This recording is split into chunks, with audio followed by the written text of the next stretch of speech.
got a new rifle, Ruger American Ranch 5.56, so 223, but it will handle military cased ammunition, which the differences essentially are between 5.56 and 223 is that the military 5.56 ammo is usually really hot, meaning that it's got a lot of powder. And the other thing is that the primers are crimped on. I don't think there's any military ammunition where the primers are not crimped. They're crimped. So instead of the primer pocket having a bevel, so that when the primer,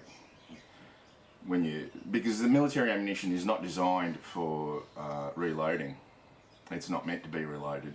It's meant to be used once and that's it, when it's on the ground. That's essentially the difference. Well, it is the difference.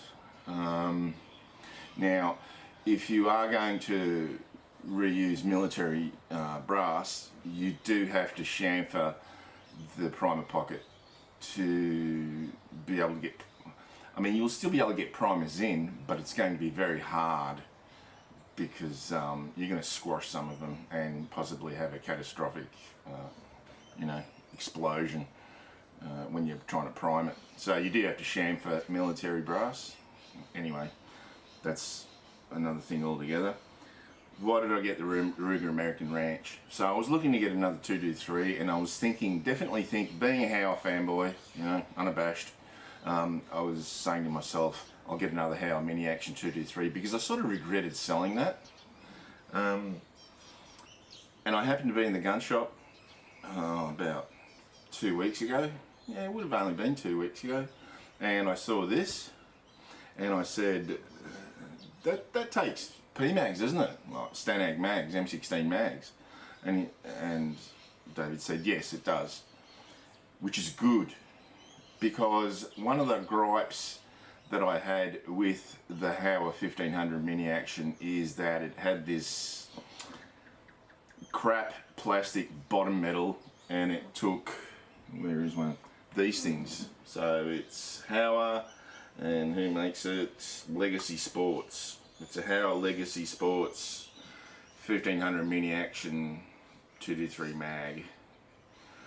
Now, there's nothing wrong with the magazine itself, but I really don't like it when and I'll tell you why I don't like it, because here's a PMag, here's a Stanag mag, and like there's very, very, very little difference in dimensions. When they designed the Mini Action, they could have gone, right, what are we going to do? We're going to have our own proprietary mags and make everyone shell out for them more than they need to? Or are we going to design it so it takes PMags, takes Stanag mags, M16 mags? And they went the greedy route, and they had their own Legacy Sports, whatever, Magwell and Mag 223 mag designed. That pisses me off. And I actually have at least one of these extra. I think I've got a couple of them. Yeah. So I might sell them, but you never know. So with that Howe bottom metal on the Mini Action, it's man, where the action screws go, it's not reinforced. And I actually cracked at the butt end. I think I cracked the plastic because I like my action screws to be tight. And I obviously went over. Well, I might not have gone over. It's just cheap shit plastic. Polymer. Yeah, which is not plastic. Yeah, it is plastic. So that was a bit of a piss off, and thankfully, like, when I took it back to the gun shop halls in Townsville, they did replace it, knowing full well that I probably over tightened it. But it is a flaw in the design. I have absolutely no qualms saying that. That's a flaw in the design, Howe. There should be some sort of, just alloy reinforcing bushing that's in in the hole where the action screw goes on the bottom metal. Now, in future, if I do get another Howe 1500 mini action, what I will do is I will drill that hole out and put a bushing in. Okay, so you can't crack it. Now, the other reason that I got this over the Howe, so one reason is that this, the Ruger takes M16 style magazines, Stanag mags, PMags. So this is a PMag, yeah, PMag 10, made by Magpul. So, is it? I think this is made by Magpul, isn't it? What does it say? Yeah, I'm sure it's made by Magpul. Oh yeah, this is another one. Yeah, so that's nice with the Ruger. It takes M16 style magazines. So I actually have another two M16 style magazines. One is a PMag. Oh, sorry. One is a PMag, same as this one that comes with the rifle, and one is an MFT. Now, this MFT, I can't remember who it was. They had them on special. They were really, really cheap. I think like, I don't know, less than 30 bucks, which in the United States you might be saying, oh man, I can get them for like 10 bucks. Yeah, okay, that's in the United States, not here. We're not allowed to have ARs. So I had a Remington 7615 pump action 223, and so I saw this and I thought, oh, well, you know, it's cheap, so I'll give it a go. It doesn't work. Maybe it'll work in this gun. I don't know. I'll give it a go. I tried everything. I couldn't see what the problem was. But it was so cheap, I just put it to the side and didn't worry about it. Now, so the magazine release is not your standard magazine release, which would be under the bottom metal. Usually the mag release is at the front of the bottom metal, or bottom plastic, or at the back, or whichever you call front and back. This has a button, which is great, but they weren't really thinking that well, because you should be able to, in theory, the point of having that button there is that while you've got your hand in pistol grip, you can reach over and just push the button. Yeah, you can, but this bolt knob's in the way, so yeah. Just, you know, having a bit of a whinge about it. Not a big deal. But it works fine. You just press it and the magazines just pop out, which is nice. It's good to see. So I'll take the magazine out. It's just a standard Magpul PMag. Magpul, that makes it, isn't it?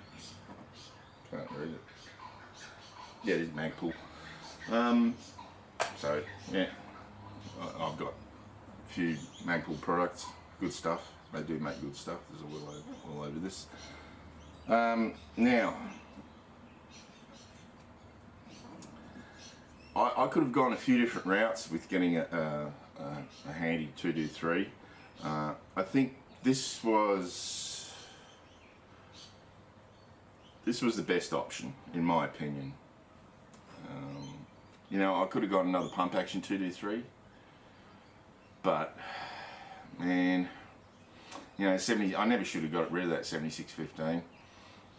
It was a sort of half-assed, cobbled together design, but it worked and it was accurate. It was really accurate, actually, with a 16-inch barrel.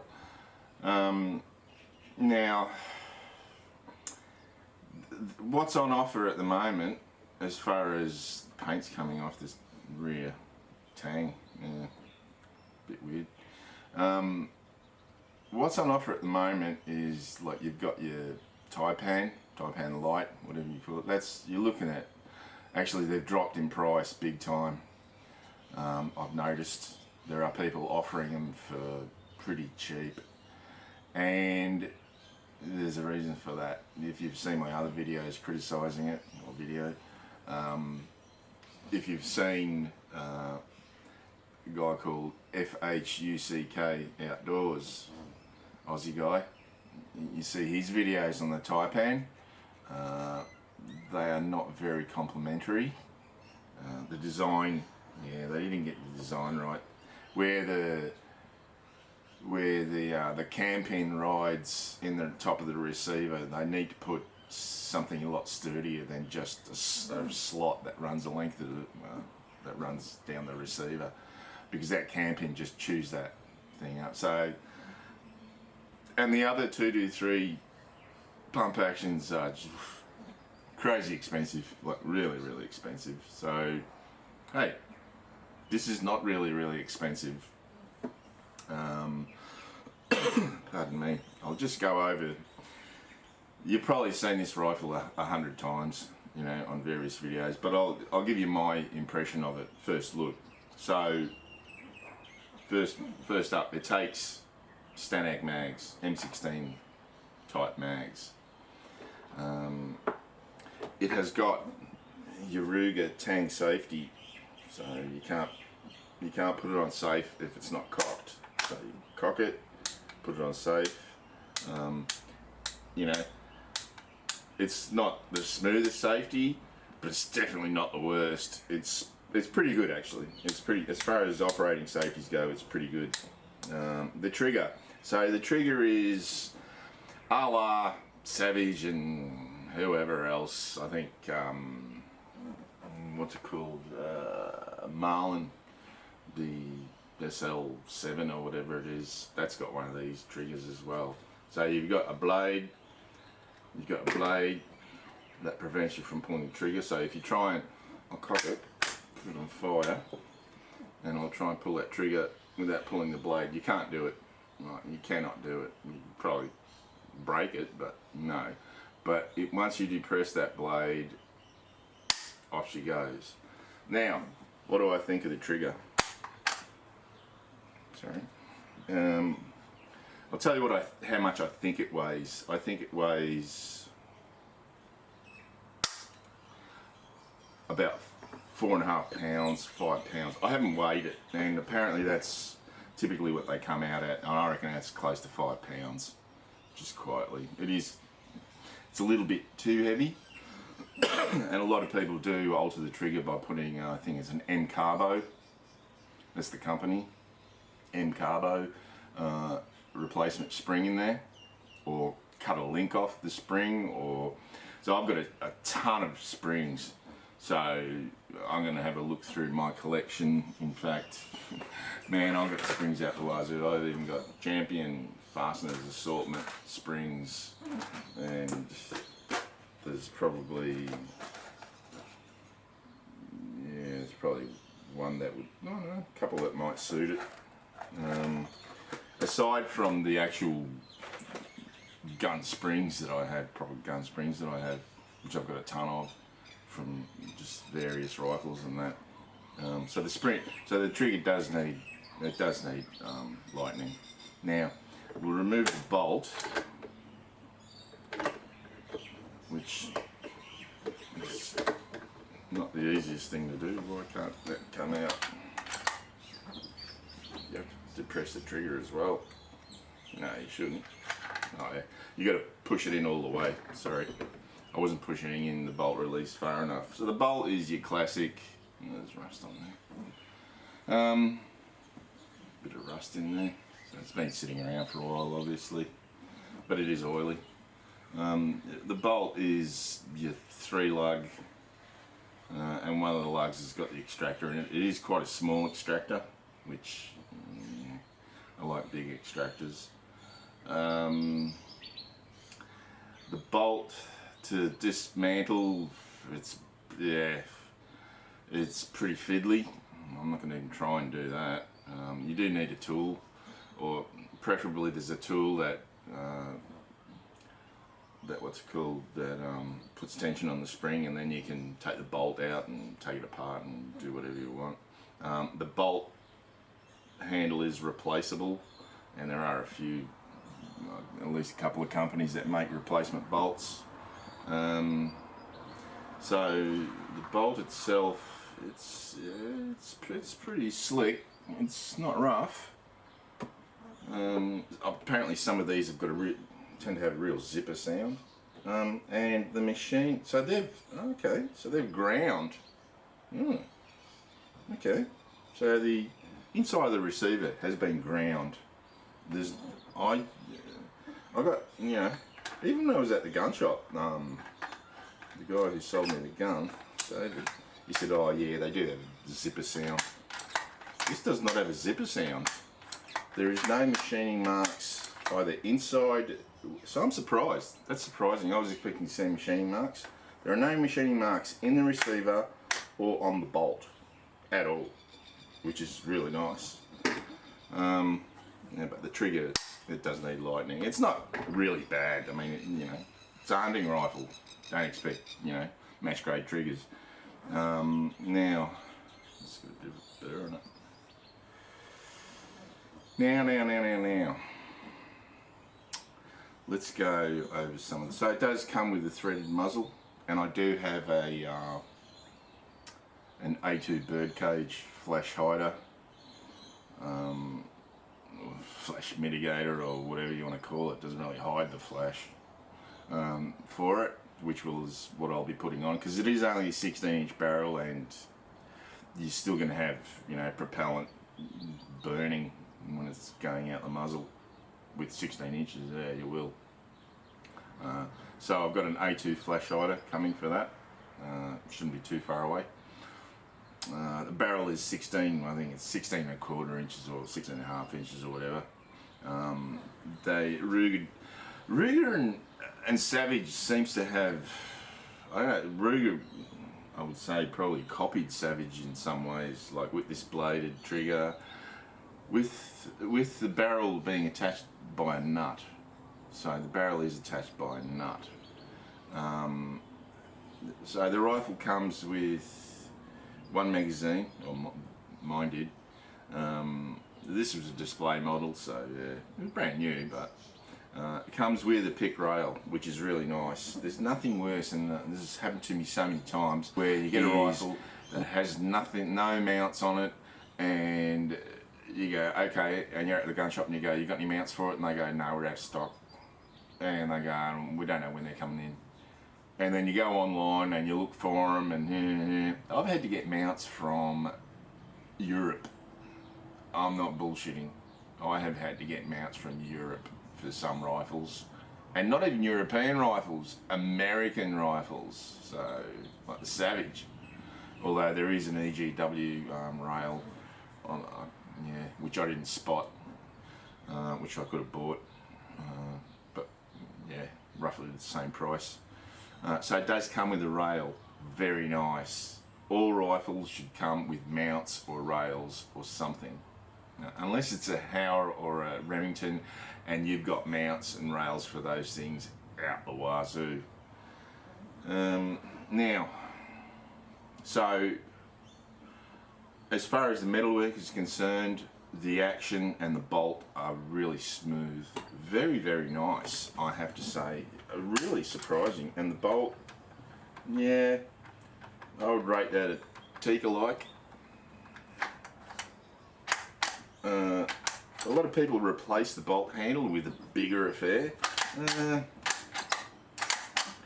don't know, a bigger bolt handle would be nice, but do you really need it?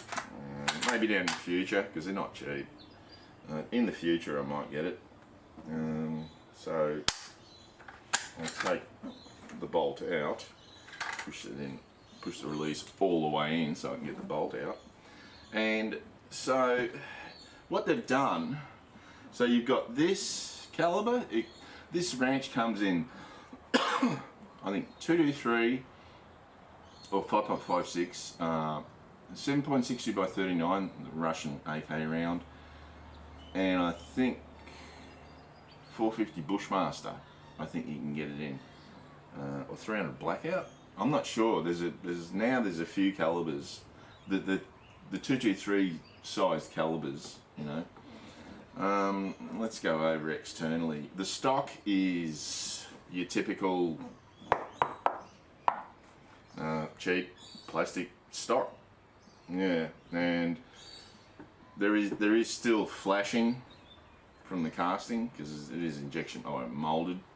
Where it's molded, there's still flashing, so I'll have to take that off. That would take seconds to take that off at the factory, but they don't. You got typical sling swivel studs. Sorry, I'm just I need some coffee, some cappuccino. Pardon me. One thing I really don't like gun companies do is stick big stickers over their rifles, and these stickers sometimes can be a real pain in the ass to get off. Then you've got residue there and you've got to clean it off. Anyway, that's a whinge. So the trigger guard is an integral piece of the stock. Some people, have a problem with that. It doesn't really bother me. It does have 2 action screws, and they are, what are they? 3/16. One thing about working on rifles, especially with action screws or screws in general, is buy quality tools. Really, there's nothing worse, because a lot of these guns, they have their own proprietary screws, like the thread sizes and that just, real weird. Like which I found out with my Marlin, the 44 Magnum Marlin that I had lever action. I mean, man, screws are just, they're a wire gauge screw. Some of the tiny screws that I had, really weird,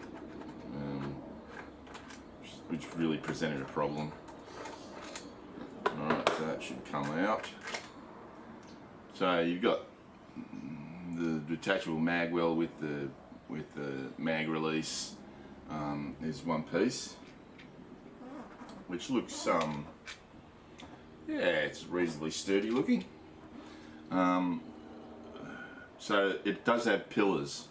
The stock does have pillars, and it's got this unique sort of, and the pillars are built into the recoil. They're not lugs, they're recoil V's. There's 2 V blocks, small V blocks that the action sits into. So all in all, everything looks pretty sweet. The machining looks pretty sweet. One thing I do not like about the Ruger trigger is that it's pinned in place. I mean, a la Remington 700, it's got 2 pins. Yeah, I'm not a fan of that at all. How expensive is it to put screws in? Yeah. But anyway, so the trigger and the tang are one piece, which, again, I'm not necessarily a fan of these trigger groups, whatever. The trigger is, it's not ridiculously heavy. I will actually test it, because I've actually got my trigger pull gauge, not trigger squeeze gauge. Yeah, I know. But you do squeeze it, you don't pull it. Yeah, I know, but you're still pulling a lever. So it's a pull. Now,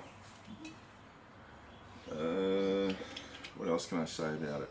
It looks very well done. There's no,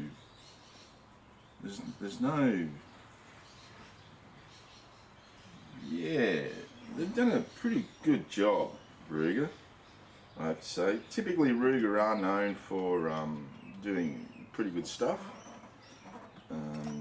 I've got a Ruger Scout. I think that rifle's excellent.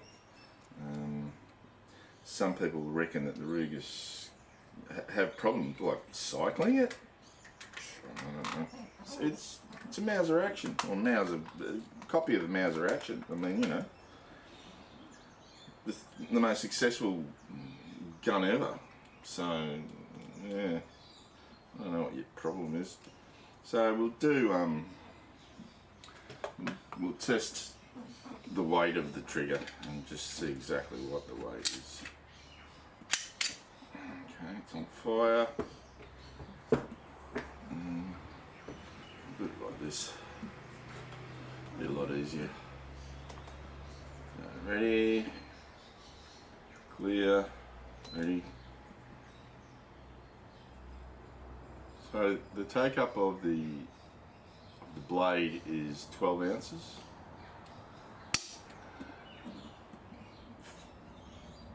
Yeah, alright. There's something in my mouth. 4 pounds 11 ounces, so almost close to 5 pounds, which is what I predicted. I've gotten pretty good at figuring out trigger weights these days, having had so many rifles, different triggers, and weighing them. Clear, ready. 4 pounds, 0.6 of an ounce. Yeah, rightio. Cook it. Clear, ready. Not sure that's tight. Clear.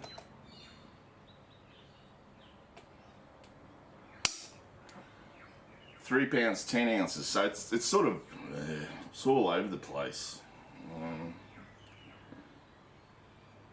I'll do another one. Yeah, it seems to be a big variation, and I think I know why. Because what I will do is I'll test it as is, take it to the range and test it as is. Today's Tuesday, I'll be able to go Friday. 4 pounds, 1.2 ounces. So you're looking at about 4 pounds. It wasn't 4 pounds 11, it was 4 pounds 1.1 ounces before. Alright, so you're looking at 4 pounds. I mean, that's not the end of the world. I've got guns with much heavier triggers than that. Like that 458 Win Mag Zasa of mine. Oh man, that thing's heavy. And I couldn't adjust it any lower. 4 pound trigger on a hunting rifle. Hey, I'll take that. But I am going to lighten it. The other thing I'm going to do is take the trigger, the actual trigger shoe out, and clean up the inside of the trigger block. Well, actually, I'll have a go at lightening it. So it is a small. Is that it? No, it's bigger than that. No, smaller than that. Yeah, I'll find it. I'll find it. Oh, that's not right. What is that? That's 2 mil. It's got to be a pinky. It's a pinky. It's a pinky. No, it's definitely not. Yeah. It's a pinky. I've got crap everywhere here, eh? It's a disgrace. I'll just go and well, actually, I'm an idiot. I've actually got my pin chrome set here. So it will be, I reckon it'll be 5/64. No, too small. It's not some weird ass size. Oh, yeah, there we go. So it's a 7/64. There you go, 7/64. So what I'll do is, oh man.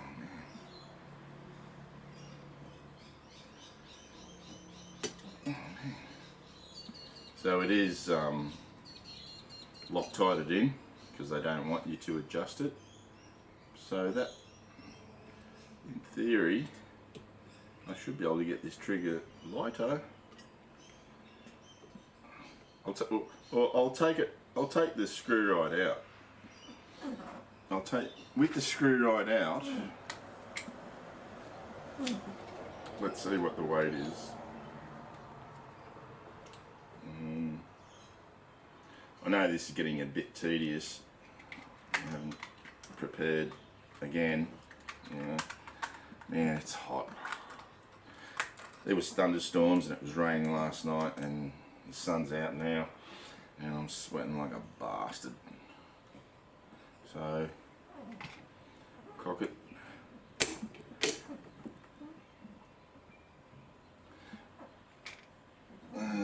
Clear.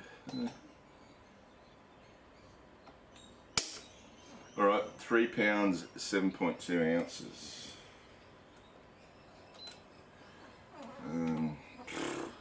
Not a huge difference. So what are you talking about 5 ounces difference?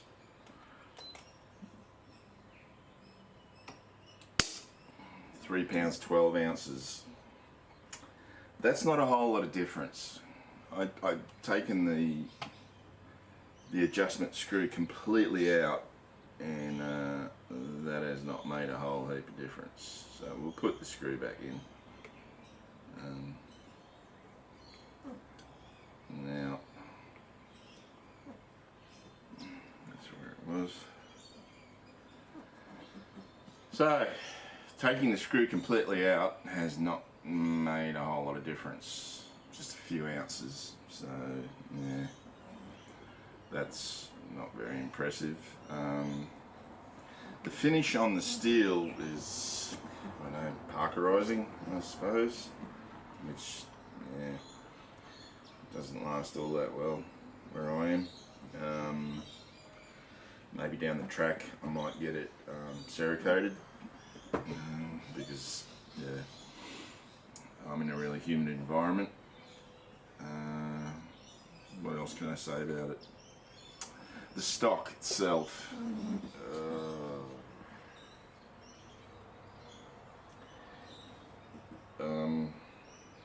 it works.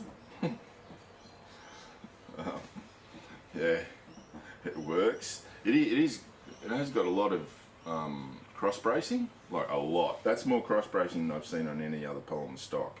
So that's nice. There's still a heap of flashing everywhere that I will remove. But what I'll do is that I'll test the gun out as is, without any refining or anything. A couple of reasons. Number one, I want to see exactly what it does, you know, out of the box without doing anything to it. The other reason is that if I take it to the range and I test it and there is a problem, you know, I can take it back to the shop and go, hey, there's a problem, and I have not done anything to it. Otherwise, you could void your warranty. Now, I'll chalk it up. Elbow clicks. 1, 2, 3. 1, 2, 3.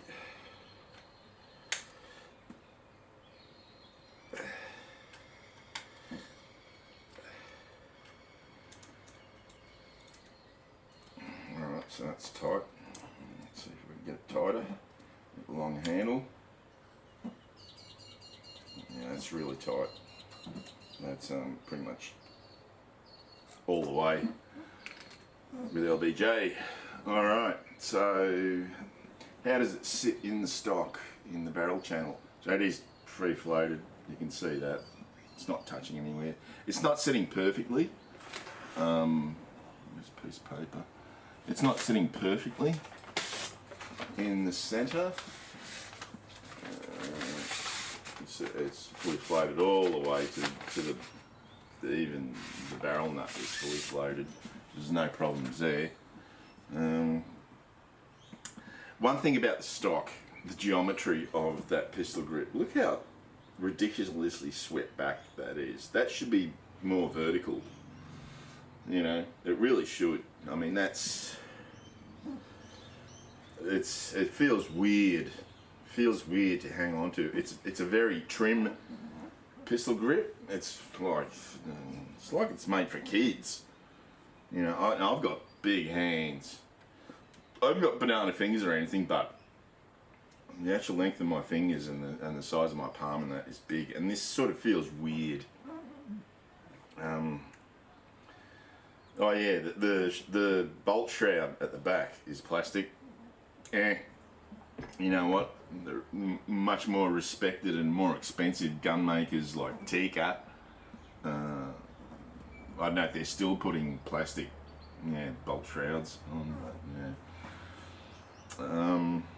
Now, one thing which I have no idea. Oh, okay, alright. That's how it works. Alright, I get it. Not really sure why the magazine release mechanism there is exposed. I don't really know why. Probably, oh well I do actually, so you can take it out that way. Otherwise there'd be no way to take it out. Which I don't necessarily, they could have like just put a cheap rubber or plastic cover over that so you don't get crap in there. People have had that butt cap fall off because it's just glued in. Because it is hollow. Let's test rigidity. There's a little bit of wriggle, but not a whole lot because of that cross bracing that's in it. So the design of the stock I do not like because of the geometry, because of this pistol grip. It just says it's really old school. Come on, Ruger, you need to change that. The actual quality of the stock itself, it's pretty good. This thing is really front heavy. Like normally that point, that would be where like balance point is about. Where is it? It's about there. It should be pretty much there near the trigger guard. Or I mean it just, you gotta hold it there. Yeah. So that's the balance point. Or a bit further back. Not too, yeah, it does feel front heavy. It really does, because that buttstock is hollow. So it's really light. So what I'll do is I'll give it a clean and oil and have it ready to go to the range. There's a few, like there is some paint starting to come off the tank. Obviously someone's hit it here and there. There are a few tiny little dings here and there, not much. So like I said, these things are supposed to be really, really accurate, and I'm really keen to verify that. So yes, yeah, Tuesday, Wednesday, Thursday. In 3 days' time, 2-3 days' time, I will be at the range and I'll be able to test this thing out and let you know. I've made up some hand loads that fit in. So you're limited by the overall length of your cartridge. You are limited because of the magazines. Otherwise, you've got a single feed. So I have made up a couple of different loads, a couple of different weight projectiles, 55 grains and 69 grains Sierra Match Kings, and I think 55 grain VMAXs.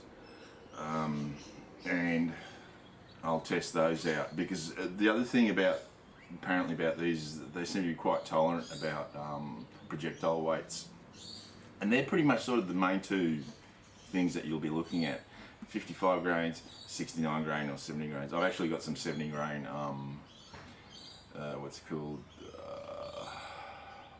Spear hot cores that I bought. So if the 69 grain Sierra Match Kings perform alright, and they should, I'll make up some hunting loads in 70 grain Spear hot cores. Yeah, what else? Yeah, that's about it. I think as far as the quality of the manufacture, it looks great. The stock does let it down to a degree, but the steelwork itself looks very, very good. No machining marks. It's all been ground. It looks pretty damn good. So I'll give it a clean and oil it up and have it ready to go to the range. And once I come back from the range, I'll let you know what I'll be putting the old Delta optical titanium on there, 30 power, 4.5 to 30 power on there. And so I've got decent magnification to test out the accuracy. That's not the scope that I'll have on there, but that's what I've got to test with. So until then, see you later.